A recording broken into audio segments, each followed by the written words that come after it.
يا مكان كان في طفل صغير اسمه زين. كان واقف مستني الباص عشان يروح بيته. زين ركب وقعد جنب الشباك وكان مبسوط وفرحان.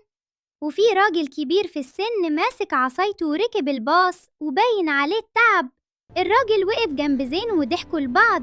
زين وهو قاعد افتكر كلام مامته وهي كانت بتكلمه عن احترام الكبار وإننا نساعدهم، ولو حد كبير واقف نخليه يقعد وإحنا نقف.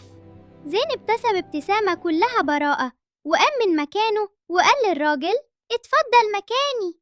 الراجل الكبير بيقعد وحط إيده على كتف زين وبيشكره على اللي عمله. الركاب يبتسمون بإعجاب وأجواء مليئة باللطف. ونتعلم من القصة دي إنه الاحترام بيصنع أبطال وأخلاق حسنة. وبكده يا أصحابي خلصت حكايتنا النهاردة. استنونا في قصة جديدة وممتعة، وما تنسوش اللايك والاشتراك. مع السلامة.